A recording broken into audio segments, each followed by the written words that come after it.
This is the Cinematic Sound Radio Network. Welcome to this edition of What's the Score? Let me remind you, if you enjoyed today's podcast, please click the like button wherever you listen to this program. And if you'd like to support this and future programs, I encourage you to become a patron via patreon.com. There'll be details to follow in the middle of the program. We couldn't do the program without our patrons, so thank you. And enjoy today's wonderful podcast. Today's program made possible by patrons like you.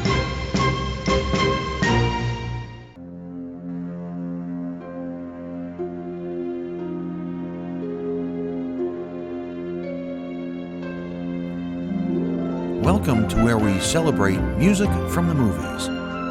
From the golden age to present day, we've got it all covered. We talk to those in the entertainment industry and find out about their favorite scores. You found the podcast, What's the Score? I'm your host, Frank R. Wilson. So sit back, relax, grab a popcorn, and let's see what we'll be hearing today.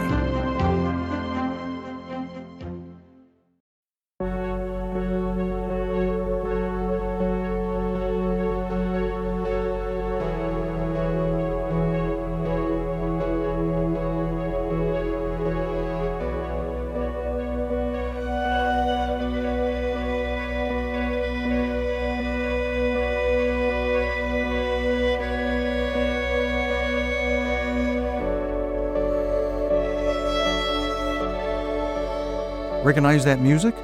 It's a favorite of our guest today. Now, our guest originally hails from Greece, where she was born and raised and attended some highly respected acting schools. She appeared in various plays, TV, and film productions during this time. She then went a little further and pursued her dream by moving to Los Angeles, where she attended more prestigious acting schools in pursuit of her dream. Since then, she has appeared in various independent films and also is an aspiring screenwriter as well. Please join me in welcoming Filio Benarou to the broadcast. Hi, Filio. Hello, and thank you so much for having me. It's my honor and pleasure. Oh, you're very kind, and I'm really excited about talking with you today. If for no other reason, you actually brought up a couple of scores and composers that I'm not as familiar with, and so I'm excited to not only hear them for myself, but also to share them with my audience. So anyway, my thanks for you joining us today. As most of my listeners know, I always like to learn more about the person first and, what they are in their formative years when they were growing up and that sort of thing. So if you wouldn't mind, maybe just tell us a little bit about yourself, growing up, family, things like that. Oh, thank you for wanting me to share my journey to LA. So, I'm kind of like a weird situation because I grew up in a small town in Greece. That has nothing to do with the art. So I didn't have a family that, introduced me to the arts. Imagine that we didn't even have like a movie theater. It was only like a small room that would just bring movies wherever.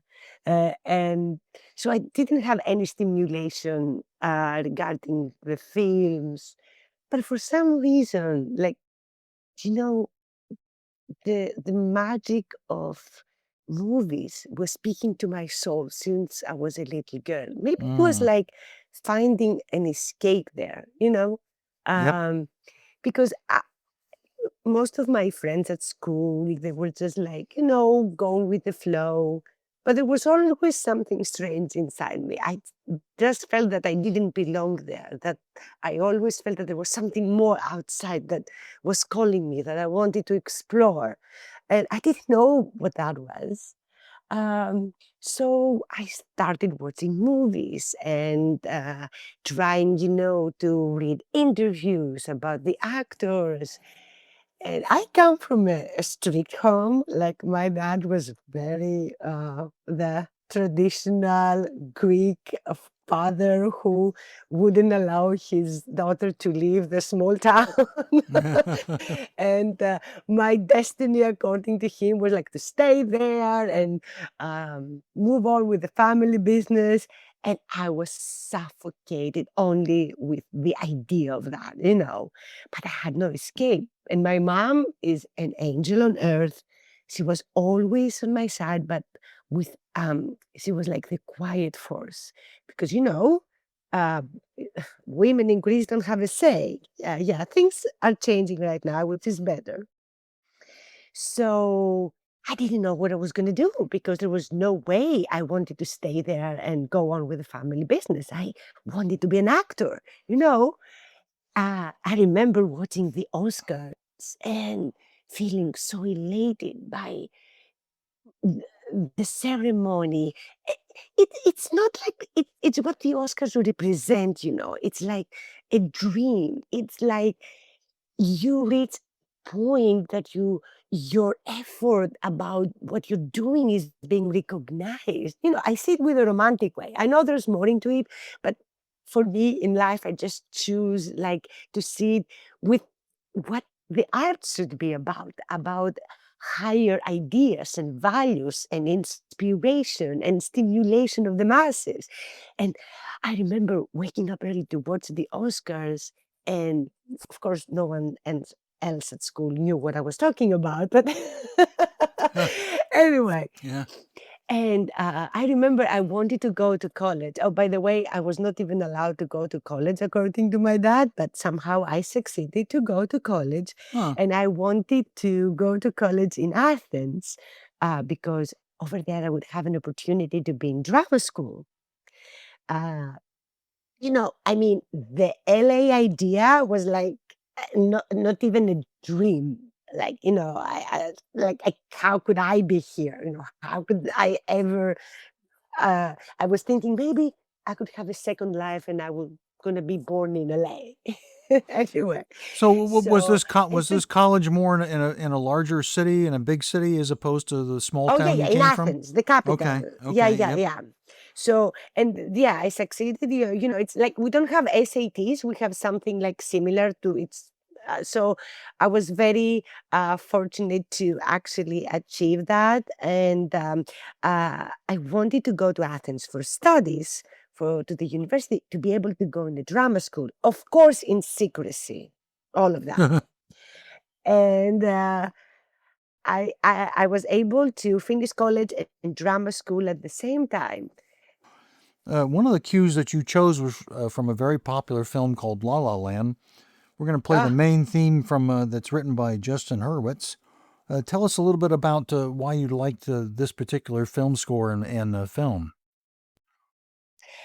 so I mean, this film and the music, which is like a very important part of the film, Oh yeah. embodies everything.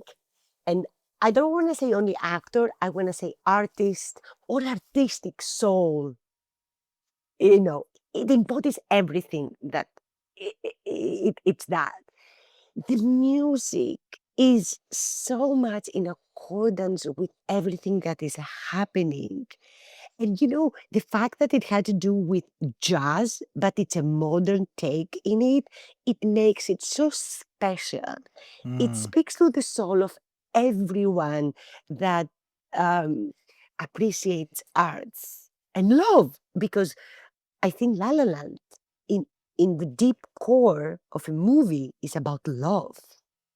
So yes. it's not only about, chasing a dream or achieving a career or becoming a famous actor or musician.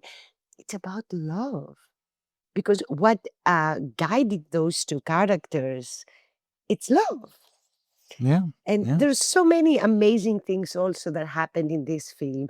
Um, those who were like young creators that they met in college, and they managed to um, come together, create a team that had the same vision and passion, and they work together.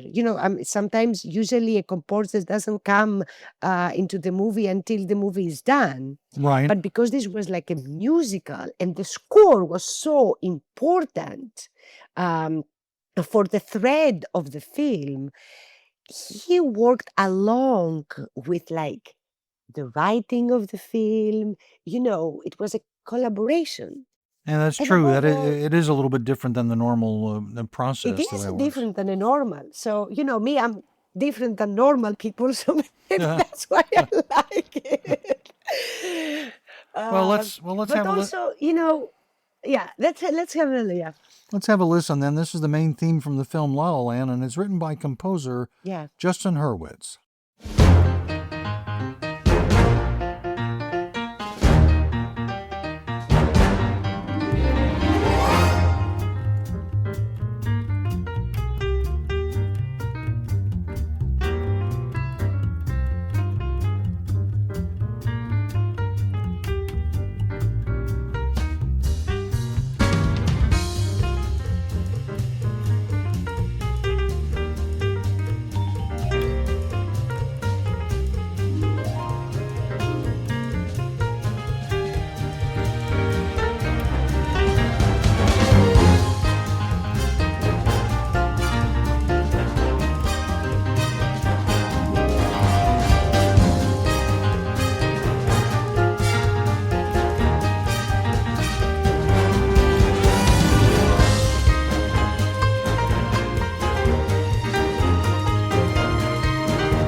Okay, now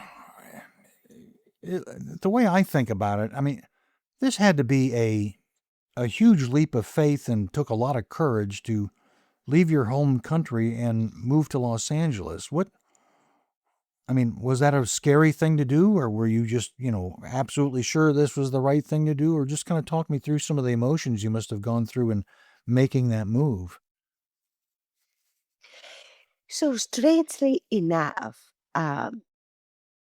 it never felt to me like it was like something hard or something that took courage, as many people say. For me, it was like something it, like that it flowed in my life naturally.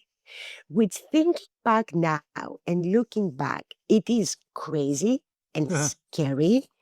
Like I was going to a big city that I had no one. And you're talking about like a really big city. Yeah. A really big city, and not having anyone to tell you where to go or who to meet or what to do. But I feel that for somehow it's the pure intention of following a dream that protected me in a way. It's like it creates an energy that protects you and doesn't let you think. Because if you think and if you take out logistics, you're not going to do it. You know Yeah. what I mean? Like Oh yeah. if you say, I need that money and I need to have a network, and you're never going to do it because I didn't have any of that. Oh, jeepers. I mean, So, that's really gutsy to do that. That's for me, it seemed like, you know what? We only live once. Because remember, I told you before, I thought that when I was young, oh, maybe in my next life I would be born in the States and be able to be an actor there. And then I'm like, you know what? Maybe I'm gonna have a second or third, whatever life. But how about this life? How about the memories I want to create about this life? You know, it, you just have to go. But for me, it seemed like an adventure, like yeah. it seemed to me like something magical that I had to follow, you know. It strikes me as something too that probably if you didn't do it, you'd regret it the rest of your life. So, I mean, Oh, I absolutely. can I understand that. I I have this personality. It's better to do something and like just like maybe it's not meant for you or you're not successful rather than not trying because of fear or because of the society labels that they want to put or because people are going to judge you. I think there's so much misery in the world because people live under this that I'm not part of this. And I guess by at this point, you already had learned English pretty well, and so that wasn't going to be a barrier for you. Oh no, English spoke to me since I was like even in kindergarten. Oh I have wow. an older brother, and my mom, I remember she had like an English book with small words, and she was trying to teach him some words. None of my family speaks English very well. It's just like, they knew some little words.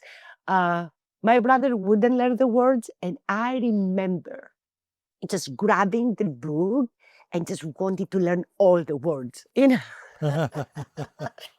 And then my major was English literature because like English was always like it's in me. I never had to think that I'm speaking a different language. Of course, I mean, it's my second language. I'm going to make a few mistakes here and there, but I have a good grasp of English. Yeah.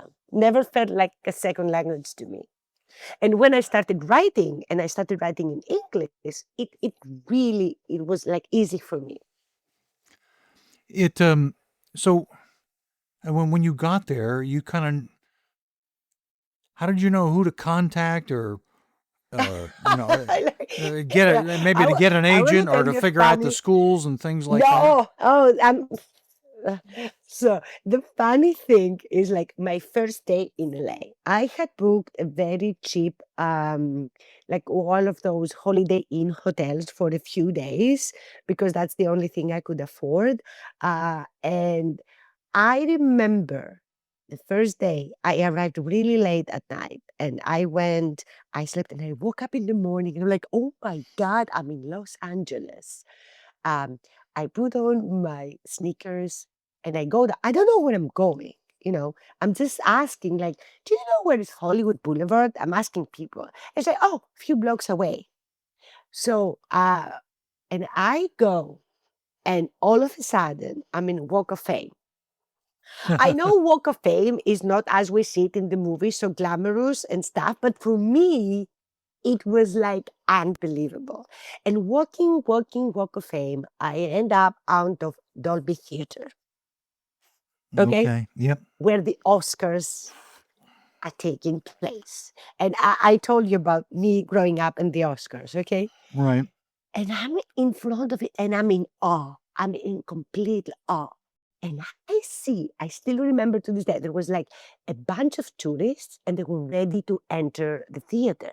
I didn't know you can have a tour or anything. So I approached and I said, I'm sorry, yeah, are you going to enter the Dolby Theater? And they go, yeah, you can come with us. I'm like, really? And I just joined the group. I didn't even have a ticket. I didn't do it purposely, I just didn't know. And I entered with this group inside the Dolby Theater. And the first thing that they guided us is to be on the stage. Oh my, Oh, okay, wow. Frank, that was like a funny story. So, I was just doing the tourist on my own for the first week. And I went to all the studios and I couldn't believe it. And then I had to go back to Greece. I didn't have like money or anything. uh, uh, and I took a seminar over there about acting in front of the camera. And Right. that person told me, if you ever go back to LA, you can contact this person. And, one thing brought to another. I mean, I don't even know how I'm still able to live here. And then, I took like my O1 visa because thank God I had like good credit in Greece. So I was able to get my working visa. Yeah. So, I love this city. There's something about this city that in the air, in the atmosphere, that it's so creative and artistic that it's like, in accordance with my heart. And Yeah. also maybe because it represents the childhood dream. Hmm. And I think it's important you feel that way about the city too, because Yeah. if you didn't like it Like or everything in life and in art or whatever, there are many aspects that you can look at it. You can look at life from every aspect. And so the same is LA. You know, there are many different kinds of people that you can find here, but you're going to find whatever you are after. So I'm after for the artistic and for the people that they believe in movie magic and that with this amazing craft that they can bring change to the world or inspire or motivate people. I mean, look, they inspired and motivated me when I was a little girl. So, well, speaking of movies, let's play some music from another film you wanted to highlight. The film is called Oppenheimer. We're going to play the ah, main theme that is yes. written by Ludwig Göransson. I've not heard any of his work, and I must tell you, when I listened to this, I loved it, and I really did. I'm kind of anxious to hear more of his stuff. Tell me a little bit about why you wanted to choose this film and this particular piece of music. Okay, first of all, Ludwig Göransson, he's exceptional as a young upcoming composer, according to my opinion. Uh huh. Most importantly, Christopher Nolan is my favorite director. Oh wow. Okay. I adore everything he does. I think he's a prodigy. I think that he's bringing something so new and radical in the movies industry. He has something special and uh, magical that I cannot even put it in words. That's okay. I mean, Most of sometimes I'm all, at a I loss for think, words too. I just know what I yeah, like. I just don't know how to express why I like it. So I yeah, understand. maybe they're not yet the right words there to just like analyze Christopher Nolan. You know? uh, Let's have a listen and for the, ourselves. This is a have a listen, and then yeah, I'm gonna tell you something. You're gonna love it. oh well. Go ahead and tell me now because we usually move on to the next subject after the cue Oh, plays. okay. So what I wanted to say is like the way that he composed the music. If you see in the beginning, it was like a long day, and then he started playing only four notes of the theme, Hmm. and then he wrote the melody. And those four notes that he played in the beginning, they became like the theme, you know, that Throughout the runs entire through movie, yeah. the whole thing. And then the melody, I think it's like six notes or something. Huh. So, and there it comes, the beautiful thing that we say about everything and about art, that less is more. Okay. How you find, how you find magnificence in simplicity. Yeah. And that's amazing. I like your phrase, less is more. I agree with you totally in a lot of cases. Well, let's have a Oh, list. you know how I, but the thing is, how hard is to accomplish less is more? Because behind that less, there's a lot of work. Yeah, no, it's You know, there's a lot of like again and again. I'm telling you, they were working for hours, and it was like he said in his interview he was like ready just to pack in and leave, and then he just played those four notes. But in order to get that simple, you have to put a lot of work behind it, and yes. like Well, starting, to yeah, look. uh, it's the thing, instead of adding too many sounds to have the feeling that you want, you feel up. You don't want to have to fill up there with many elements, you know. Mhm. Mhm. So Well, what really grabs you the most, that's what you keep. there you go. Well, let's have a listen for ourselves. This Yeah, would again, I think, would be considered yeah, the main theme from the movie yeah. Oppenheimer, and it's written by Ludwig Göransson.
is it about film music that interests you? I mean, I don't know if you're musically inclined or even know how to play an instrument or whatnot. I don't. I have no really musical knowledge, but what is it about film music that intrigues you? Now you hit like a wound in me because I always wanted to learn how to play the piano. And unfortunately, because of, the situation that in my small hometown was, I was not able to. So every time that I hear someone playing the piano or another instrument, it's like, an open wound that it keeps bleeding.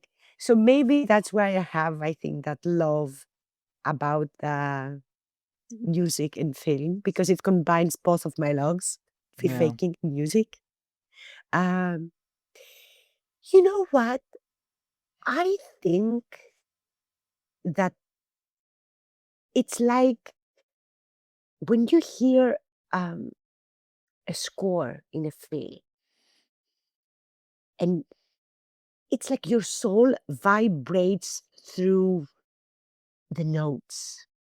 Hmm. It's like, it's like the spine that always keeps like, keeps us, it's like the spine, but we also have like uh, uh, the muscles, the bones. But what keeps us as human beings, it's like the spine, it's like the core, That makes you sense. Yeah. know? Yeah. And also, the magic thing about music, it's like, I don't know if you're spiritual or not. I'm a spiritual person. I believe like in that we have a soul, and the soul is our energy. Uh, it's like the if you take it in like an analog, you know, Okay. Yeah. the music is like the soul of the movie. Absolutely. Yeah. And in a lot of Okay. cases, it truly is. It really adds a lot to every film and every scene. In many ways, a good film score can make a not a particularly good film a lot better just because the music is so good. So I understand. Hmm. But Well, also how you associate, like when you hear a music that from a movie that you have said, all the movie comes back to you. The feelings that movie made you feel, they come from that. And yeah, we cannot live without a soul. So it's like a movie cannot breathe without a soul. yeah. Well, another movie that you actually mentioned a little bit earlier that we were going to highlight, the film is called Interstellar, and it's written by composer Hans Zimmer. I think the cue we're going to play sounds like it's No Time for Caution. Tell me a little bit about what attracted you to that particular score and film. Okay. I mean, first of all, we're talking about an amazing composer, Hans Zimmer, that he has like the history of Yeah. writing all the most amazing things and pieces in music history. Again, here comes like the love and admiration for Christopher Nolan. Um, so Interstellar,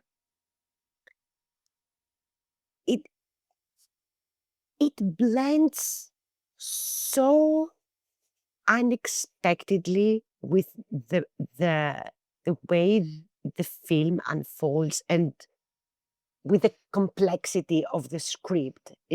Have you seen Interstellar? No, I have not. Okay. Um, it is a very, like all the Nolan's films, they have like meaning that it involves like other dimensions of life and the way we perceive time and space. So all of this, it's in the movie, so you understand.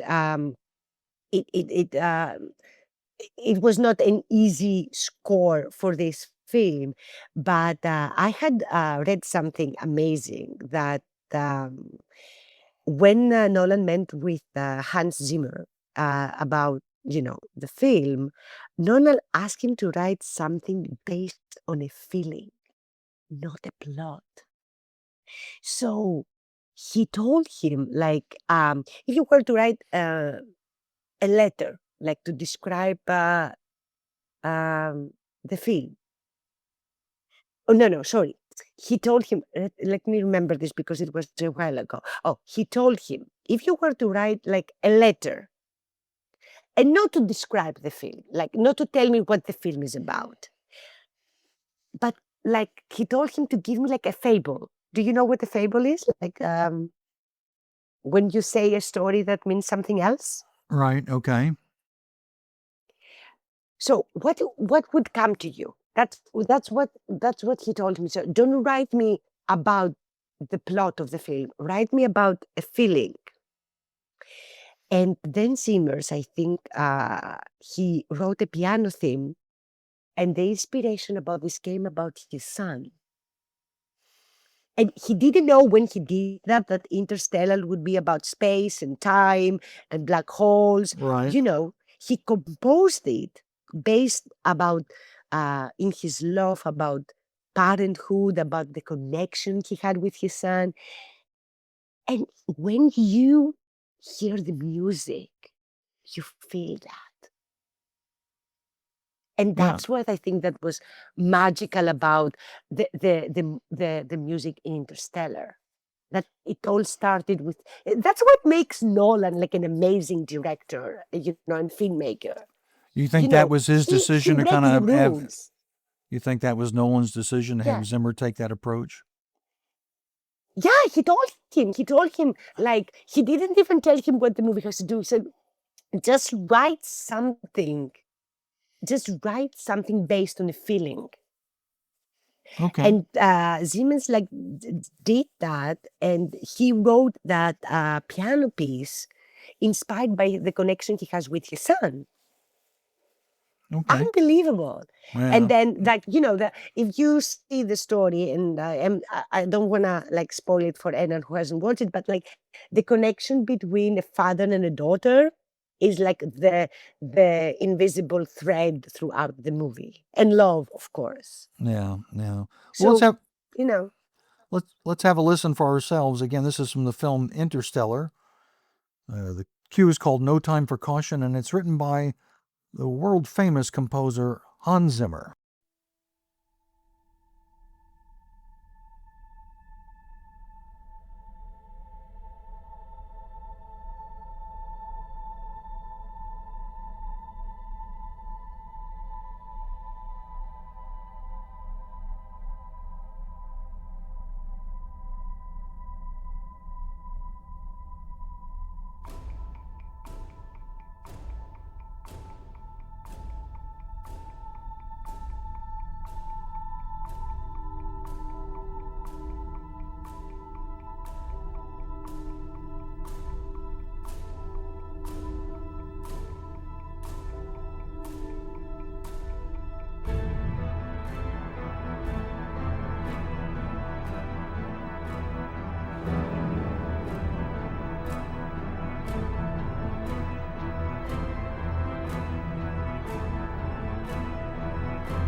bringing you the very best music for film, TV, and video games. This is the Cinematic Sound Radio Network. We'll get back to the program in a moment. Let me tell you, I couldn't do this program without support from listeners just like you. When you press like or comment on a particular episode, it helps grow our audience. Now, admittedly, my audience is somewhat small compared to other podcasts, but it is growing, and I thank you for that growth.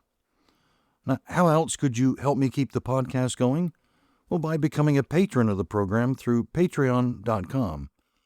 For as little as $3 a month, you help me keep the program going, plus you gain access to special bonus clips from our guests each episode.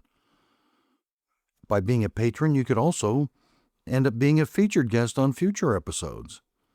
So please consider becoming a patron by visiting patreon.com/whatsthescore. That's patreon.com/whatsthescore, and what's the score is all one word. Your support is valued and appreciated. Please go to patreon.com and support us today. Thank you.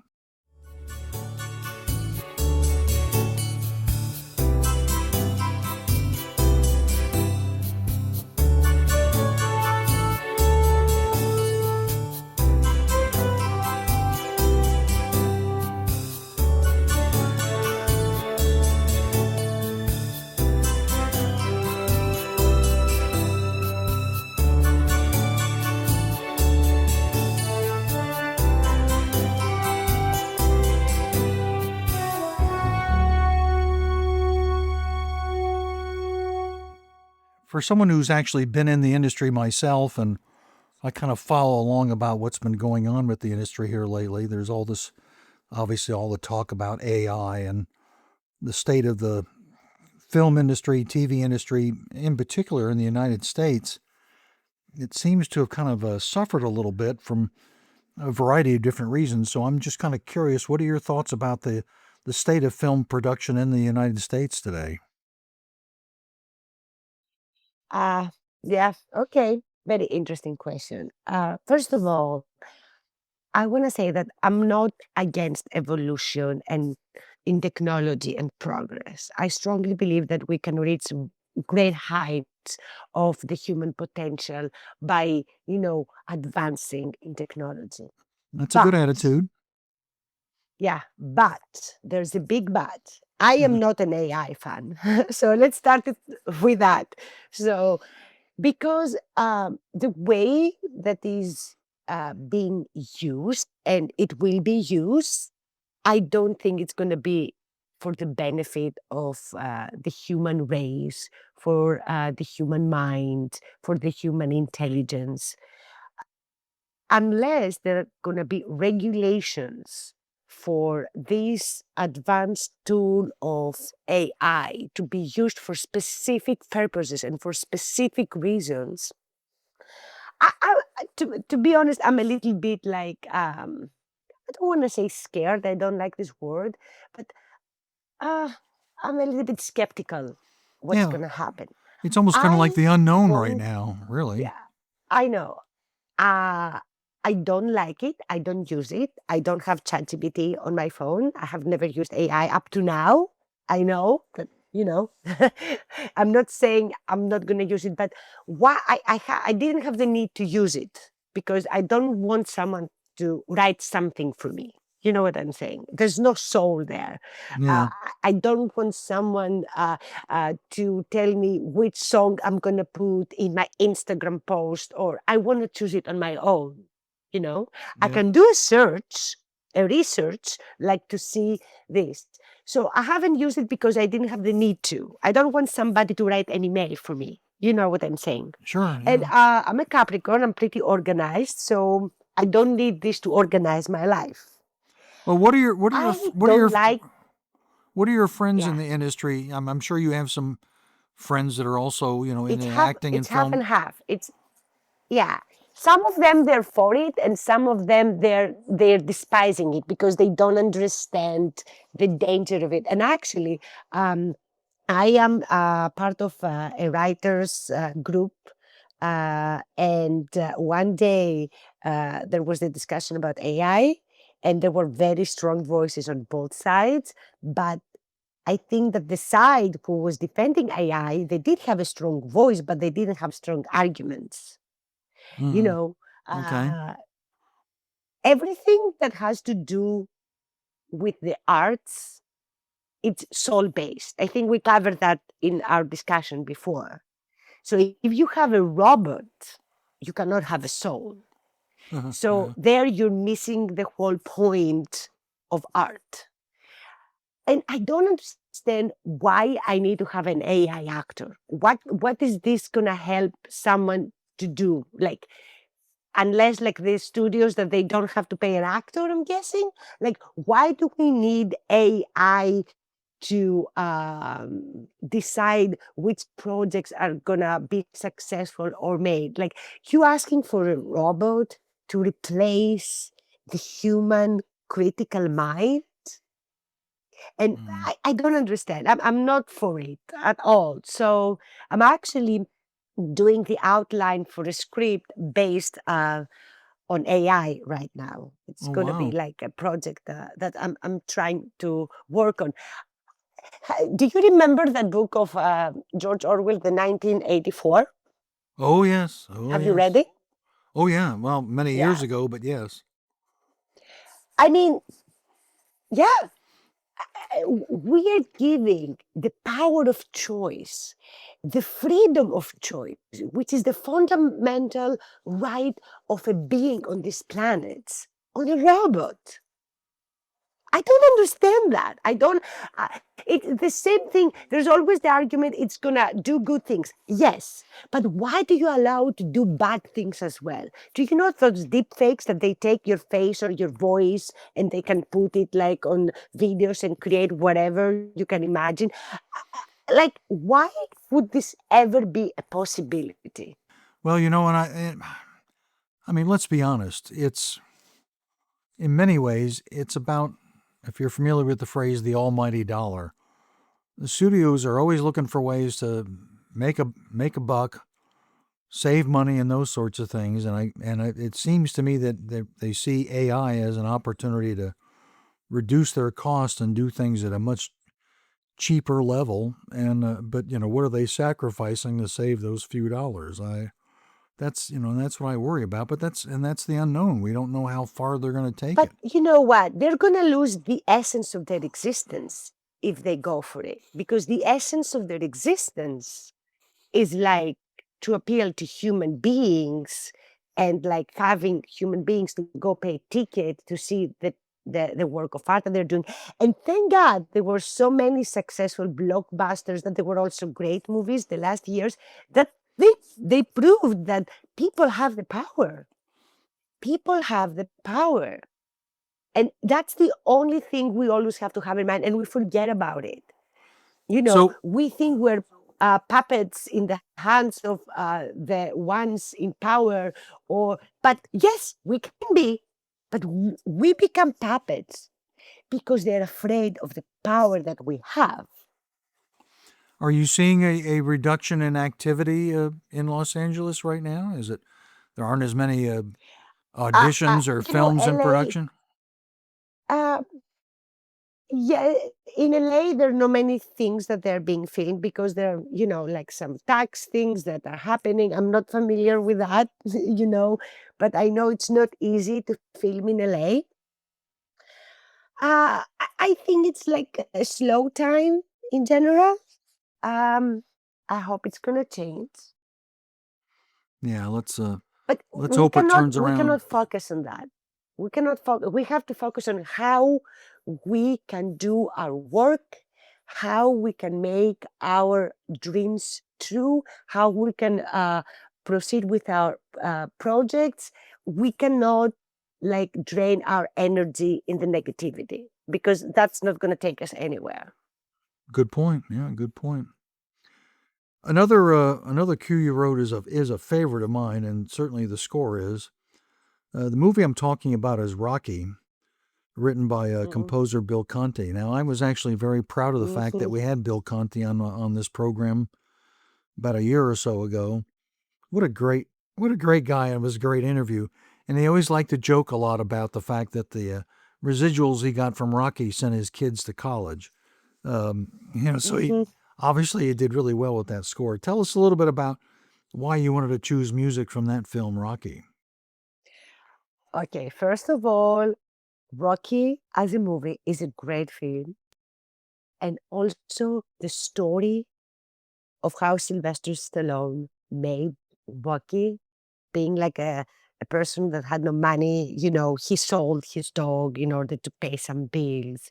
And he kept believing that his script was so great and that would be, his ticket to enter in this world. And even when they gave him a lot of money just to buy the script and not having him being Rocky, he said no.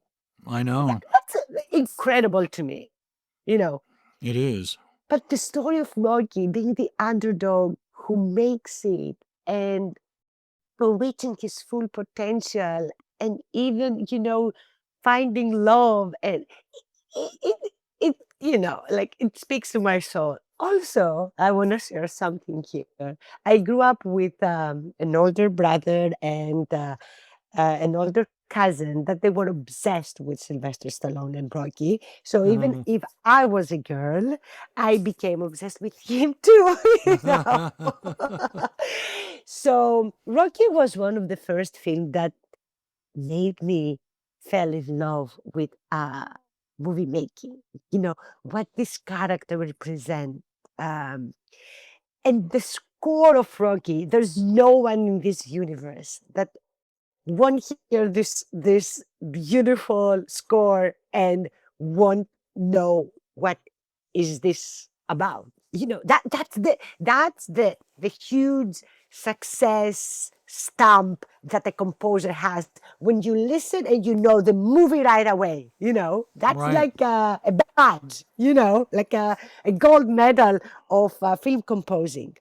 So there are many interesting things about Gonna Fly Now, the theme. Right. You know that I remember that they only had like 3, 4 hours to actually get it done.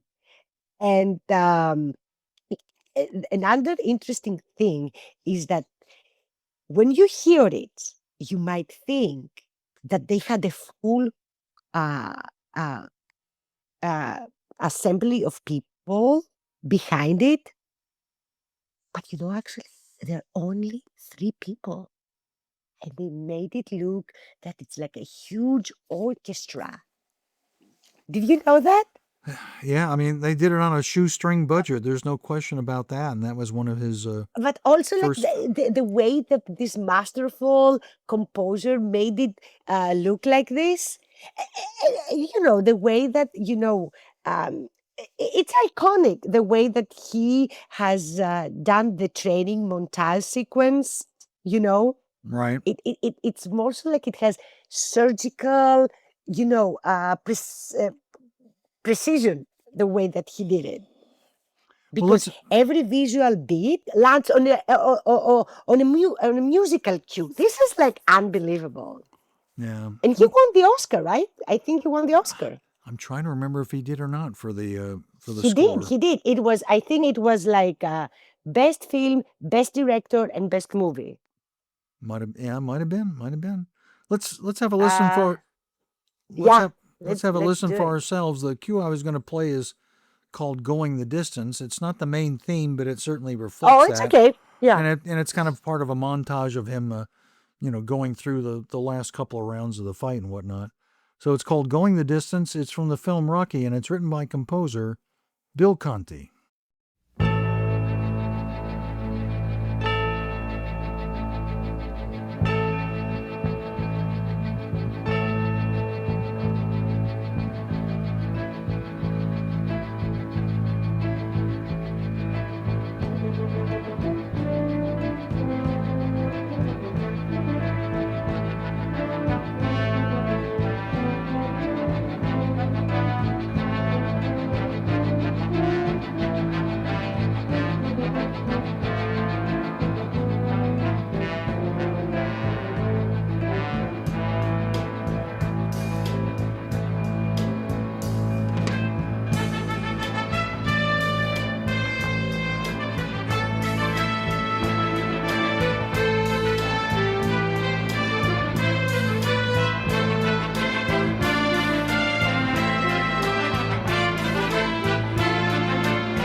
You mentioned briefly just a little while ago about writing a screenplay. What kind of sparked your interest in maybe getting into screenwriting?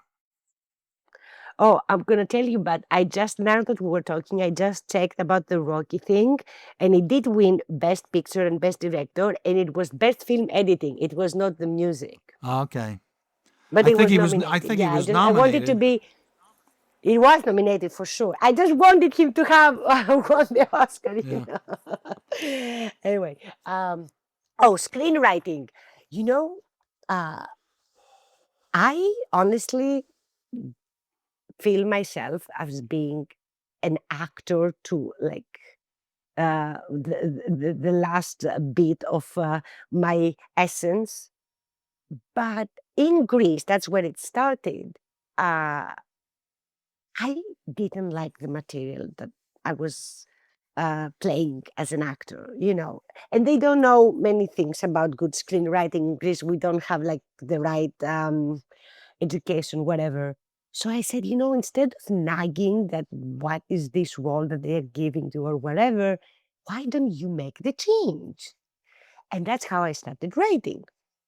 It didn't go very well in Greece. I don't want to get into details. It's like a story that's still like, you know, has some unfulfilled and unfinished business over there. But anyways, as that actually I think was the thing that brought me to LA because I had someone to tell me, since you know English, why don't you write your script in English? And that's how I started writing the script in English.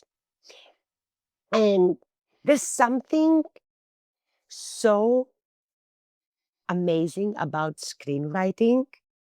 And I was so happy to actually discover it in the process of learning how to write a screenplay. I had an amazing teacher and mentor that taught me how to write a screenplay. I'm still grateful to this day. Uh, it's so wonderful and so difficult at the same time. And the difference is no, when you have a book, when you're writing a book, you can explain the emotions, you can explain the story, you can take as many pages as you have. But when you're writing a script, you have to tell the whole story in 120 pages, where most of the page is blank. Yeah. Yeah. Well, and I know too that And a lot of people that are actors have started to say, hey, the business is going through a transition. There's maybe less jobs out there than there used to be because of all the changes in the industry. And they've taken the approach, you know what? I just need to create my own content. And I think mhm. that's been also something that's inspired people to kind of start getting into screenwriting. Would that be true for you? Oh yeah, 100%. That's how it started in Greece. But the project that I'm trying to making now, it's a passion project. That actually was a personal need to tell a story. It's a story that speaks to me since I was a little girl. I don't want to share a lot about it, but it's it, That's okay. You don't have it's to say anything a about it. That's fine. historic event that happened in the 70s. I was not alive then, but I'm Yeah. just saying that even though I didn't live that event, it really touched my soul since I was a little girl. And I think it's a story that should be told, should leave its mark in the history and in the film history, inspire people, and also warn people. So that was something personal to me that I wanted to put on the paper, screenwriting paper, and also I aspire to have it on the big screen. Oh, Because yes, I want to make this film because I'm an actor and a writer, but also I want to make this film because this story has to be told, you know. I wish you luck with that. I really do. I know how Thank tough that you. is, but I wish you a lot of luck with that. Um, Thank you. the uh, the other cue that you wanted to play is from one of the most famous and prolific composers in the film industry ever. I'm talking about John Williams, and the film I'm talking about is Of E.T. course. Tell us a little bit about why you wanted to choose that to include amongst your favorites. First of all, because I love this film. It is one of the, Steven Spielberg also has such a great love about filmmaking that it's impressive. You can see that it runs through, everything he does. So eating, like the connection of this kid with an extraterrestrial. And I want to share something with you. I just recently found out that there was an actual person behind E.T. that had no legs. Huh. And they put all this costume and makeup on him. And then everything made sense to me because the connection and the feelings you're having about the bond of those two people. But you know what? It was a kid that has a pure soul and innocence, and an extraterrestrial that also has this innocence of this world. And that's why their bond was so special. And there's something that can, be more precious than that. And the music just highlighted all of that. Yeah, yeah. And it's one of the most magical works that John Williams has ever accomplished. I mean, these whimsical tones that they're everywhere his music, just like are like the stardust that falls on the film. Yeah, it's certainly a magical film That's and very much a magical score. yeah. They really went very well together. Let's have a listen for ourselves. This is music from the film E.T. the Extraterrestrial, and of course is written by the maestro John Williams.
Well, Filio, I'm curious, do you have like a social media presence? Do you have people that they are interested in what you're doing and how I'm to not follow you? huge.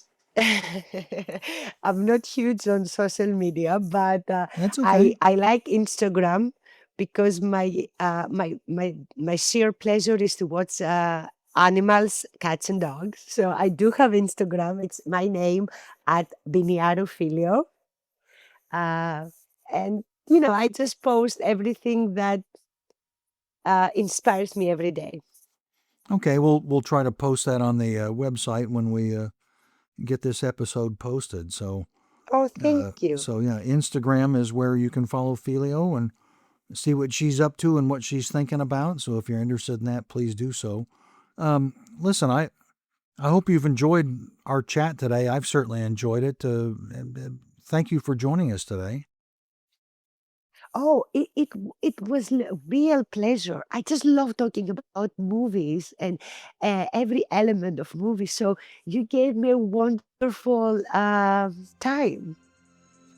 It gave you a nice outlet to kind of get at all that emotion and passion, I guess, huh? Yes, I needed that. That's okay. Nothing wrong with that. Well, anyway, my thanks again for you joining us. My thanks also to our producer of today's program, John Auty, who helped arrange to bring Filio to my attention and get her on the program. And of course, my thank to all our listeners for tuning into the program and supporting us, especially those of you that are patrons through patreon.com. My thanks to you for that. And look forward to more episodes as we move forward with our new association with Cinematic Sound Radio. And with that, there's only one thing left for me to say, and that's simply this. My name's Frank R. Wilson. My time's up. I thank you for yours. Thanks for listening to What's the Score?